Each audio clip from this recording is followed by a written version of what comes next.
gabungan berhasil menemukan satu lagi korban tertimbun tanah longsor di Manado, Sulawesi Utara. Dengan temuan ini, korban tewas akibat longsor menjadi 6 orang.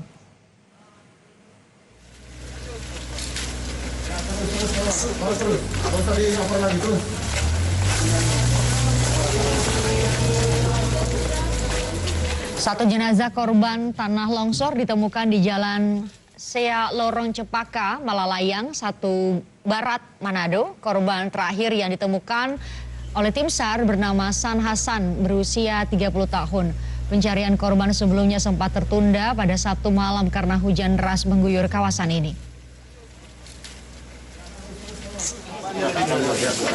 Untuk mencari jenazah korban longsor di Manado, tim SAR gabungan melibatkan anjing pelacak untuk mengendus keberadaan korban.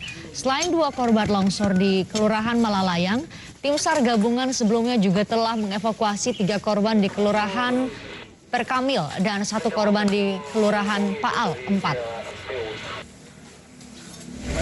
Dibantu dengan alat berat, korban target 1 orang sudah kita temukan dan langsung dievakuasi ke rumah sakit Bayangkara sesuai dengan permintaan dari keluarga korban. Demikian. Total semua yang longsor ini berapa banyak? Kalau di lokasi ini ada 2, tadi malam sudah ada dievakuasi 1 dan hari ini 1. Gabung dengan yang daerah lain? Ada 6 orang korban keseluruhan. Korban ada di Sulawesi Utara sesuai dengan titik-titik lokasi longsor kemarin.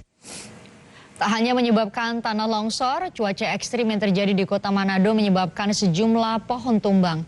Sejumlah pohon yang tumbang di Jalan Ahmad Yani, kota Manado hari ini telah dibersihkan. Pohon yang tumbang dipicu hujan disertai angin kencang pada Sabtu kemarin.